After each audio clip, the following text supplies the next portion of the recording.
하나님 말씀 신약성경 갈라디아서 3장 13절로 14절 말씀이 되겠습니다. 갈라디아서 3장 13절로 14절 말씀 함께 합독하기를 원합니다.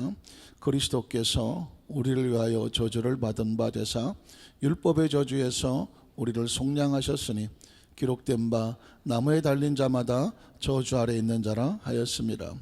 이런 그리스도 예수 안에서 아브라함의 복이 이방인에게 미치게 하고 또 우리로 하여금 믿음으로 말미암아 성령의 약속을 받게 하려 함이라. 아멘. 할렐루야.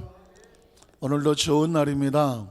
예수님 안에서 생명이 넘치고 하나님께서 주시는 말씀의 은혜가 넘쳐나고 성령께서 우리 가운데 감동으로 함께 하시는 줄로 믿습니다. 태풍 이름을 혹시 기억하시나요? 태풍 이름? 발음이 애매하더라고요. 뿌라삐룬이라고 해서 삐라 뿌린 것인지 애매한데 저 열심히 외웠습니다. 뿌라삐룬이라고 하는 태풍이 사실은 서해안 쪽으로 올라와서 이 중부지방도 우리 경기 지역도 굉장히 비가 많이 올 걸로 예상을 했는데 이 뿌라삐룬이 일본 쪽으로 그것도 스시마 섬으로 진로를 바꾸는 바람에 다행히 이 특세 동안에 사실은 내심 살짝 걱정을 했거든요. 휠체어 타고 오시는 분도 있고 어떻게 하시나 걱정을 했는데 비가 오지 않고 오히려 하늘에 보니까 달이 떴더라고요. 왜 태풍이 진로를 바꿨을까요? 제가 좀 자료를 봤더니 태풍이 올라오기 전에 서쪽에서 서풍이 먼저 올라왔대요. 서풍이 먼저 올라와서 태풍이 올라오는 것을 막아버려서 우리나라 쪽이 아니라 저쪽 일본 쪽으로 옮겨졌다. 사실 세상 살아가는 것은 언제 어떻게 될지는 아무도 모릅니다. 왜냐하면 얼마 전까지만 해도 태풍의 진로가 한반도를 5년 만에 본토에 상륙하지 않을까라고 예측을 했는데 서풍이 올라올 줄을 누가 알았겠습니까? 그것도 보면 참 결국 하나님이 하시는 그 자연의 섭리는 인간이 예측해도 언제든지 바뀔 수 있다는 것을 보면서 역시 하나님밖에 없다라는 생각을 하게 됩니다.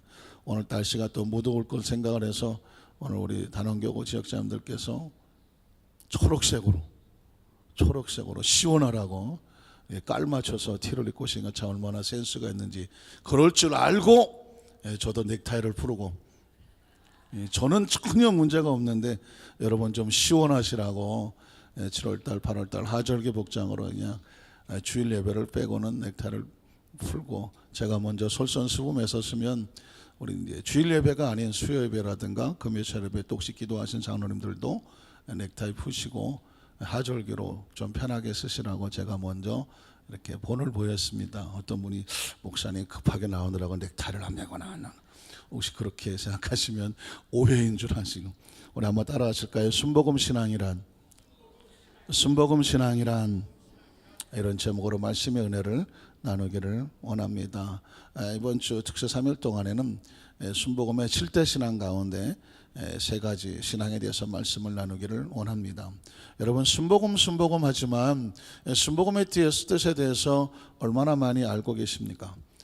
이미 다 알고 계시겠지만 혹시 또 복습하실 수도 있고 어떤 분은 여전히 순복음이란 이 단어가 뭘까라고 의아해하신 분도 계십니다. 그래서 한때는 순복음 신앙하니까 복음에도 뭐 순수한 것이 있느냐 가끔 어디 시골에 지나가다 보니까 진짜 뭐 참기름 하는 것처럼 그냥 참기름 가지고 안 되니까 순에다가 진짜에다가 막 여러 가지 갖다 붙여서 참기름 그만큼 가짜가 많기 때문에 순 진짜 참기름이라고 붙이는 복음에도 가짜가 있느냐 너네만 순복음이냐 라고 한때 순복음이라는 단어에 대해서 약간 좀 비토적인 또 비아냥거리는 소리도 없지 않았지만 우리 사실은 순복음이라는 의미가 얼마나 중요한지를 알아야 됩니다. 순복음의 순자는 첫 번째는 순수한 복음이거든요. 순수한 복음, 온전히 복음에만 집중하는 순수할 순자를 쓰기도 하고요. 또 순복음이란 뭐냐면 오순절 순자를 씁니다. 오순절날 성령께서 강림하신 것을 우리는 알고 있기 때문에 오순절 복음, 성령 복음 그런 의미에서 순복음이라는 의미를 우리가 쓰는 것입니다. 그리고 또 하나는 순복음을 영어로 풀 가스펠이라고 하죠. 풀 가스펠, 복음이 충만하다, 충만한 복음. 그래서 순복음의 순자는 세 가지 의미를 가지고 있는데 순수한 복음, 오순절 성령 복음, 그리고 오직 복음으로 충만한. 그래서 이 충만하다는 것은 뭐냐면 창세기부터 계시록까지 모든 하나님의 말씀과, 잘 들어보시죠. 제가 정의를 하는 거예요. 충만한 복음이란 뭐냐면 창세기부터 계시록까지 모든 하나님의 말씀에 전 충만한 것과 예수 그리스도의 온전한 사랑과 용서의 복음과, 그리고 성령님의 역사하심을 우리의 신앙과 생활 속에 온전히 적용하고 누리는 복음이 뭐냐? 순복음이다. 아셨습니까? 네. 누군가 순복음이 뭐야? 그러고 하면 순수한 복음, 그리고 오순절 성령 복음, 그리고 충만한 복음, 영어로 풀 가스펠이라고 한다. 뭐가 충만하다는 것이냐? 창세기부터 계시록까지 모든 하나님의 말씀, 그리고 예수의 복음과 성령의 역사하심을 우리의 신앙과 생활 속에서 온전히 실천하고 누리는 복음이 뭐다? 순복음이다. 그래서 순복음의 정확한 정의를 이렇게 내릴 수가 있습니다. 두 번째는 뭐냐면, 그러면 순복음의 강조점이 뭐냐면, 다른 복음들도 많이 있지만, 다른 교단도 많이 있지만, 순복음의 메시지, 순복음의 신앙에 강조점이 있다고 하면 굉장히 중요한 거예요. 저도 다시 한번 새삼스럽게 순복음에 있어서 이 부분이 얼마나 중요한 것이구나 라고 하는 것을 다시 한번 되새겼는데요.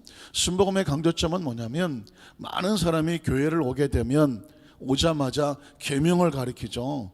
교육을 하면서 이렇게 해라 저렇게 해라고 많은 도덕적인 또 윤리와 최고차원의 어떤 것들을 자꾸 행하도록 가르칩니다. 행위를 자꾸 가르친단 말이죠. 중요한 겁니다. 그렇죠? 크리스찬이 세상에서 살아가는데 달라야 되는 거니까, 크리스찬은 이렇게 살아야 된다, 또 이런 차원에까지 가야 된다라고 하면서 그 차원의 윤리와 신앙적인 행위를 자꾸 요구하면서 가르치려고 합니다. 근데 정말 중요한 것은 뭐냐면, 처음 예수 믿고 하나님 앞에 나온 성도들에게, 지금 우리에게도 하나님께서 과연 우리에게 무엇을 하셨는지 하나님의 은혜와 은총에 대해서 먼저 깨닫게 하는 것이 중요하다는 것입니다. 이걸 먼저 알고 있어야 하나님께서 우리에게 무엇을 하셨는가, 예수님은 우리에게 어떻게 하셨는가, 성령님은 어떤 분인가를 받은 은혜와 은총을 우리가 먼저 알아야 그 다음에 계명을 주고 어떤 말씀에 대한 어떤 것을 우리에게 이렇게 가르치고 할 때 왜 우리가 이것을 해야 되는지를, 은혜가 있으면 그것을 따라서 저절로 의미를 알고 할 수 있게 된다는 것입니다. 그러니까 순복음의 강조점은 뭐냐면, 처음 예수 믿은 성도들에게 하나님의 은혜와 그리스도의 은총과 성령님의 역사하심을 먼저 알게 하시는 거예요. 이게 중요해요. 먼저 알아야 그 다음에 어떤 것으로든 이겨나갈 수 있는 힘이 생겨나게 되고, 십계명을 지키면 이걸 내가 왜 지켜야 하는지, 크리스찬이 왜 예배해야 되는지, 왜 예물을 드려야 되며 우리가 왜 전도하며 서로 봉사하는지를, 그 마음, 하나님의 마음을 알게 된다는 것입니다.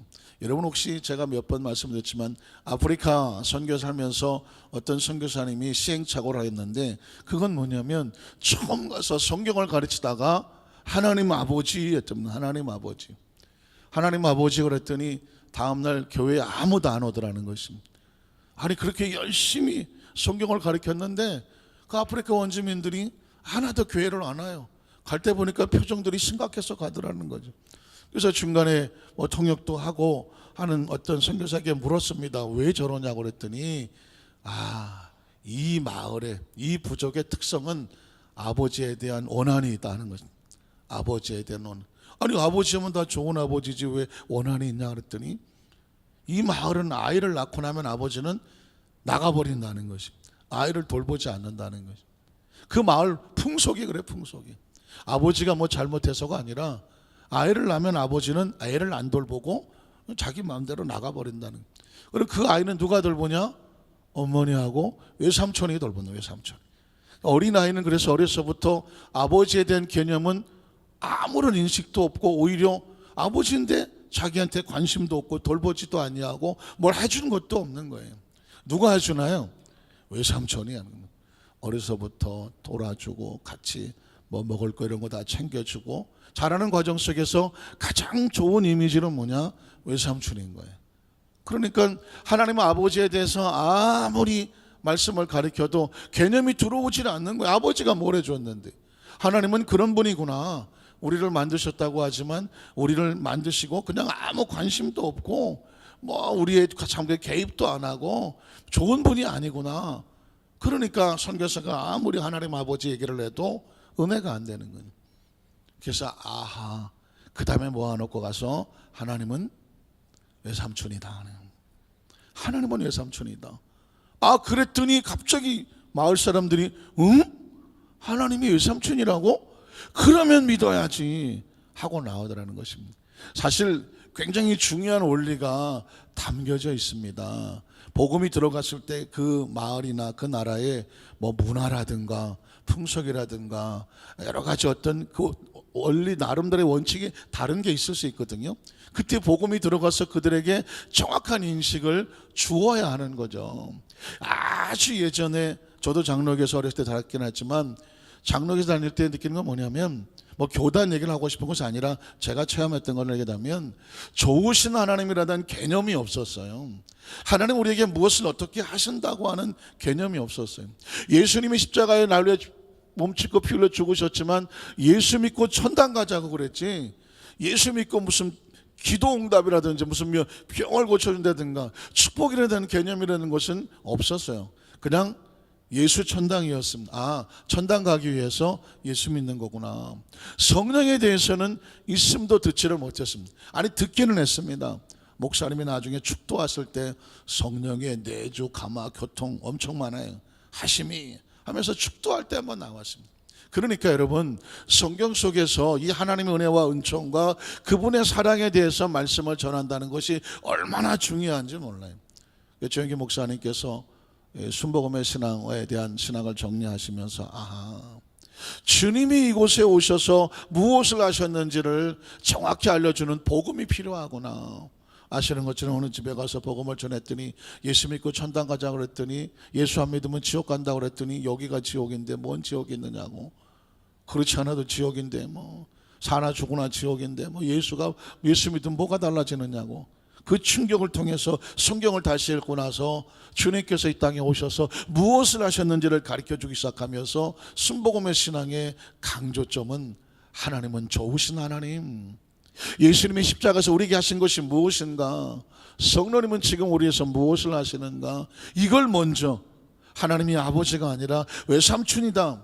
아프리카 사람들에게 그게 필요했던 것처럼 하나님은 심판하시는 분 있을 수 있겠지만 그 심판은 나중에 예수를 믿지 않는 상황 가운데 벌어지는 것이고, 예수 믿는 성도를 통해 하나님 아버지는 이런 좋으신 하나님이다. 믿으십니까? 그 하나님에 대해서 말씀을 선포하는 것입니다. 저도 1977년도에 순복음에 왔는데 제일 먼저 들었던 찬양이 God is so good이었습니다. 좋으신 하나님. 처음 들어보는, 요즘 잘 안 부르시나요? 한번 따라 하실까요? 좋으신 하나님, 좋으신 하나님. 아, 듣도 보도 못했었다니까요. 하나님은 좋으신 분이구나. 제가 어려서 학생 때 교회 가면은 항상 성전에 들어갈 때 고개 숙이고 눈치 보고 들어갔어요. 왜? 해놓은 짓거리가 있어갖고. 전부 죄는 뭐가 죄인지 아니까. 어려서부터 교회를 다녀갖고 뭐가 죄인지는 아니까. 그리고 무슨 짓을 내가 했는지는 아니까. 이 교회 들어올 만한 자격이 없다는 것도 아니까. 들어올 때마다 맨날 이게 무서워서 들어왔어요. 교회 성전에 들어올 때. 그래서 앞자리도 못 앉았어요. 맨 뒷자리에 앉았어요. 그리고 1시간 내내 회개를 하고, 회개하면 조금 나아진 것 같아서 나갈 땐 조금 눈이 펴져서 나가고, 그게 오랜 어려서 신앙생활 가운데 나도 모르게 잠재되어 있었던 거예요. 하나님은 무서운 하나님, 두려운 하나님, 심판하시는 하나님. 무서운 거죠. 틀린 말은 아니에요. 그럼에도 불구하고 때문에 그것에 가려져서 하나님에 대한, 좋으신 하나님에 대한 개념이 없었던 것입니다. 순복음 신앙은 하나님 아버지께서 우리에게 예수를 통해서, 성령을 통해서 우리 삶에 어떻게 하셨는지를, 그 좋으신 하나님에 대해서 먼저 우리를 알게 하고 강조해 주는 거죠. 그리고 나면 사랑을 알게 되면, 주님의 십자가의 은총을 알게 되면, 성령님의 역사하심을 알게 되면 우리가 저절로 아, 이건 해야 되겠구나, 하지 말아야 되겠구나 마음에 분별력이 생기게 되죠. 예수님의 산상수훈에도 보면 좋으신 하나님 아버지에 대해서 강조하셨습니다. 마태복음 7장 7절로 8절에 보면, 자, 산상수훈이죠. 구하라, 그리하면 너에게 주실 것이요, 찾으라, 그리하면 찾아낼 것이요. 그리고 문을 두드려라. 그러면 너에게 열릴 것이니. 자, 이 말씀 속에 과연 어떤 의미가 담겨져 있는가? 구하는 이마다 받을 것이요, 찾는 이는 찾아낼 것이요, 두드리는 이에게는 열릴 것이니라. 이유는 뭐냐? 원리는 뭐냐? 그 다음 절을 보겠습니다. 9절에 10절에 보면 너희 중에 누가 아들이 떡을 달라 하는데, 자, 아버지와 아들의 관계가 나오죠. 너희 중에 누가 아들이 떡을 달라 하는데 돌을 주며 생선을 달라 하는데 뱀을 줄 사람이 있겠느냐? 가족의 원리에 대해서 말씀하는 거죠. 그렇다고 한다면 11절 하물며, 자, 너희가 악한 자라도 좋은 곳으로 자세 줄 줄 알거든. 하물며, 한번 따라 하실까요? 하물며. 제가 그 전에 어느 집에 신방을 갔더니 이 구절이 붓글씨로 해서 써져서 액자에 걸려놨더라고요. 액자에 걸려놨는데 다른 글씨는 다 작게 적혀 있는데 중간에 큰 게 세 자가 있어요. 하물며였어요. 하물며. 한번 따라 하실까요? 하물며. 무슨 뜻일까요? 하물며? 우리가 많이 쓰는 단어 같은데 하물며? 이게 무슨 뜻이지? 한번 따라 하실까요? 묻지도 마라. 묻지도 마라. 너희가 아무리 악한 자라도 자기 자식에게는 좋은 거 줄 줄 알거든. 하물며 묻지도 마라. 이건 질문거리도 안 된다. 하늘에 계신 너희 아버지께서 구하는 자에게 무엇을 주셔요? 좋은 것으로 주신. 그래서 나오신 하나님의 이름이 뭐예요? 좋으신 하나님이에요. 그러니까 우리 하나님은 좋으신 하나님이란 이것이 우리의 신앙의 베이스멘트에 이 기초적으로 깔려 있어야 돼요. 어떤 상황 속에서도 우리 하나님은 좋으신 하나님이시다. 이게 마음속에 있어야 혹시 내가 잘못했을지라도, 혹시 내가 뭔가 고민하고 갈등할 때 누가 날 도울 사람이 있을까라고 어떤 처절한 상황이 있을 때에 우리는 반드시 방향을 어디로 돌아가게 되냐면 좋으신 하나님 아버지 앞에로 방향을 돌리게 돼요. 그래서 이 순복음 신앙에 있어서 아주 중요한 신앙의 베이스멘트가 뭐냐면 좋으신 하나님이에요. 좋으신 하나님. 여러분, 좋으신 하나님 아버지를 알고 믿는 것과 그렇지 않은 것 같다고 차이는, 제가 아까 아프리카 부족에도 말씀을 드렸지만은 탕자의 비유, 누가 보시면 탕자의 비유도 보면 아버지가 좋으신 분인가 그렇지 않은가에 따라서 신앙의 방향이 다르지 않습니까? 작은 아들이 왜 집을 나갔겠습니까? 작은 아들이. 좋으신 하나님, 아버지에 대한 개념이 없는 거죠. 아버지는 늘 잔소리하고, 아버지는 늘 야단치고, 아버지는 매일 이래라 저래라 자신의 삶을 간섭하는 것 같고, 자신에게 주어진 모든 것들은 자기가 더 누릴 수 있을 것 같은데 아버지가 왜 간섭하고 이렇게 하실까? 그게 싫다는 것이죠. 아버지에 대한 개념이, 좋은 아버지에 대한 개념이 없으니까, 친구들이 더 좋아 보이니까, 더 마음껏 자유할 수 있다고 하는 것이 있으니까 그것이 나쁜 것인지도 모르고 그 작은 아들은 친구들과 함께 아버지의 재산을 살아있음에도 불구하고 달라고 하고 먼 곳으로 나가지 않습니다.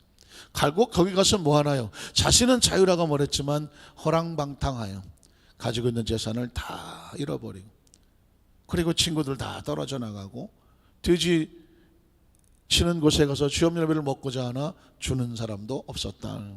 거기서 굶어 죽은. 그때 비로소 아들이 한 이야기가 뭘까요? 아하, 우리 아버지 집에는 먹을 것이 가득한데. 가만히 생각해 보니까 자신이 모든 걸 잃어보니까 자신에게 주어진 모든 것들은 누가 주신 것이다?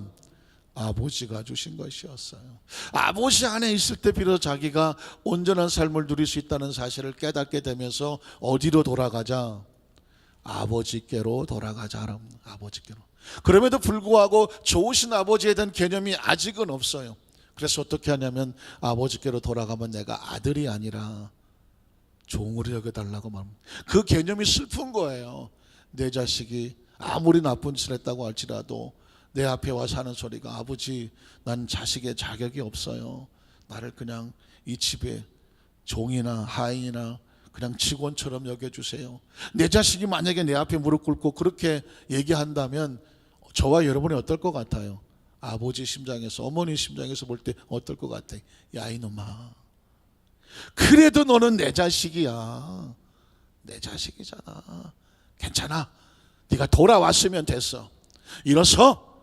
너는 어디 갔다 나와도 내 자식이야. 다시 시작하자고 하면서 아마 아이에게 용기를 주었을 겁니다. 아버지는 그렇잖아요. 아버지가 성경에 보니까 아들이 그러고 왔을 때 넌 오늘부터 일당 1,000원이다 이놈아. 너 그동안 가서 다 잃어버린 재산 다 갚어. 이렇게 하겠습니까? 아니잖아요. 그 아들을 끌어안잖아요. 끌어안고 펑펑 울잖아요. 그리고 정신이 번뜩 난 건 뭐예요? 아들의 모든 것들을 내 자식이니까 권위와 모든 걸 회복을 시켜줘야 되잖아요. 신발 신겨주고 옷 입혀주고 반지 뽑아주고 내 자식이야 누구도 손대지 마. 비록 나가서 이렇게 피투성이가 돼서 거짓거리가 돌아왔지만 변함없는 건 뭐예요? 내 아들이라는 거죠. 내 아들인 거예요. 우린 거기서 사랑과 용서와 무한히 우리를 안아주시는 하나님 아버지의 마음을 알게 되죠. 좋으신 하나님 아버지. 그래서 우리가 죄를 짓고 불의하고 추악하고 모자라고 정말 100번 죽어 마땅함에도 불구하고 아버지하고 나오시는 것은 뭐냐면 하나님 아버지, 하나님과 우리의 관계가 좋으신 하나님은 지금도 저와 여러분을 기다리고 계시고 회복시키기를 원하시고, 언젠가 제가 그 설교를 한번 하고 싶어요. 하나님께서 우리에게 원하시는 하나님의 마음에 대해서, 그 한량없는 그 마음에 대해서, 그 사랑 속에 우리가 빠져서 그 은혜를 알면 세상에 누가 우리를 정죄하고 비판하고 손가락질을 한다고 할지라도 그래 맞아 나 부족해 나 모질라 나 죄인이야 난 수도 없이 넘어져 자격에 자식이 없어. 그러나 보내도 불구하고 하나님은 여전히 나를 사랑하시고 그 손을 놓지 않고 계신다. 이 좋으신 하나님 아버지에 대한 개념이 가지고 있으면 이게 자존감이 되죠. 영적인 자존감이 되고 돌이켜 돌아올 수 있게 되는 것입니다. 마지막 세 번째로 그래서 순복음 신앙은 보통 7대 신앙이라고 말하는데 순복음 신앙의 첫 번째 출발은 뭐냐? 갈보리 십자가의 신앙인 것입니다. 한번 따라 하실까요? 갈보리 십자가의 신앙. 갈보리 십자가의 신앙. 여러분 갈라디아서 3장 13절로 14절 아까 본문을 한번 같이 읽어보겠습니다. 그리스도께서 우리를 위하여 저주를 받은 바 되사 율법의 저주에서 우리를 속량하셨다. 어디에서? 십자가에서. 십자가는 누가 올라가는 것입니까? 저주받은 자가 올라가는, 죄인이 올라가는 것입니다. 그런데 예수께서 우리를 대신해서 그 십자가에 올라가서 몸짓고 피 흘려 대신 저주를 받으심으로 말미암아 율법의 저주에서, 우리가 받을 이 율법의 저주에서 예수님이 대신 다 대가를 지불하셨으니, 그래서 그 다음 절에 보면 기록된 바 나무에 달린 자마다 저주 아래 있는 자라 하였음이라. 44절에 보면 자 이는 그리스도 예수 안에서, 우리의 율법에서 저주에서 우리를 속량하신 그리스도 예수 안에서 아브라함의 복이, 막혔던 아브라함의 복이 뚫려서 이방인에게 미치게 하고 유대인을 넘어서 이방인에게 미치게 하고 또 우리로 하여금 믿음으로 말미암아 성령의 약속을 받게 하려 하심이라고 말했습니다. 그러니까 그 막혔던, 죄로 인해서 막히고 아담과 하와가 하나님 앞에 범죄하면서 그 에덴을 잃어버림으로 말미암아 영혼이 죽고 육체도 죽고 삶의 저주가 다가왔던 이 세 가지 저주가 예수 그리스도로 말미암아 영혼이 살고 하나님과 관계 회복이 되어지고 육체의 영원한 생명이 회복이 되어지고 삶의 저주가 떨어져 나가서 아브라함의 축복이 우리에게 임하게 되는 줄로 믿습니다. 그래서 여러분 이제 우리는 당당하게 나가야 돼요. 여러분 의인이 되신 걸 기억하십니까? 한번 따라 하실까요? 예수님을 구주로 믿고 하나님의 자녀가 되고 의인이 되었습니다. 자, 갈보리 십자가의 신앙을 믿으면 우리가 당당하게 하나님 안에서 의인된 것을 고백되는데, 의인의 세 가지가 있죠. 의인이란 뭐냐? 태어나서 한 번도 죄를 짓지 않은 것 같은, 죄를 조금만 져도 의인이 아니잖아요. 한 번도 죄를 짓지 않은, 그게 의인이란 말이죠. 마귀가 정죄하고 참수할 수 있는 거리가 없는, 그게 의인이란 말이죠. 그리고 의인은 하나님 아버지 앞에 당당하게 나갈 수가 있습니다. 이 세 가지 요건이 있어야 의인이라고 말할 수가 있는데, 우리가 예수를 구주로 믿음으로 말미암아 그 갈보리 십자가에서 저주를 다 주님이 대속하심으로 우리가 의인이 되었습니다. 우리는 이제 태어나서 한 번도 죄를 짓지 않은 것처럼 누구를 의지해서? 예수의 십자가 벌을 의지해서. 그러다가 보니까 마귀가 우리를 정죄할 수 있나요 없나요? 하나님 저 사람 보세요, 이런 죄를 짓고 저런 죄가 아주 더러운데 저게 무슨 하나님의 아들입니까? 하나님의 자녀입니까? 라고 손가락질 할 수가 없습니다. 왜? 누가 막아주시니까? 예수님의 십자가 보혈로 다 담당해 주셨으니까. 그래서 그 의를 가지고 하나님 아버지 앞에 나가서 하나님 아버지하고 당당하게 나올 수 있는 이유는 바로 예수님의 십자가, 갈보리 십자가의 은혜인 줄로 믿습니다. 여러분 아마 오랜 기억이라 기억하시겠지만 예전에는 성소와 지성소가 있어서, 그리고 그 지성소에는 거대한 천이 이루고 있어서 하나님을 만나는 곳에는 제사장만 들어가게 되고, 제사장도 1년에 한 번 들어가게 되고, 들어갈 때마다 발목에 밧줄을 묶고 방울을 달아서 움직일 때마다 방울 소리가 나고, 왜? 혹시 죽을지 모르니까. 하나님을 만나면 죄인은 죽으니까. 그래서 방울 소리가 나면 아직 제사장이 살아있구나 하다가 방울 소리가 멈추면, 암만 기다려 멈추면 바깥에서 밧줄을 잡아 끌었어요. 그러면 제사장이 죽어서 나왔단 말입니다. 그만큼 하나님 앞에 우리는 성결하고 정결해야 되거든요. 그런데 예수님의 십자가에서 그 죽으실 때에 성전의 휘장이 위에서부터 아래로 쫙 찢어졌어요. 이제는 누구든지 예수님의 십자가를 의지해서 하나님 앞에 나아갈 수 있는 의인의 자격을 얻게 된 줄로 믿습니다. 여러분, 순복음 신앙이란 바로 그래서 여기서 출발하는 것입니다. 갈보리의 십자가의 신앙을 출발하고 그 받은 은혜와 은총으로 의인 되어서 그 사랑과 용서함을 가지고 날마다 좋으신 하나님 믿으십니까? 그 마음을 가지고 오늘도 매일매일 삶의 장 가운데 우리는 순복음의 성도들이다, 이 신앙 가슴에 품은 성도들이다, 영적인 이 자존감을 가지고 확실한 신앙으로 무장하고 승리하시기를 주님의 이름으로 축원합니다.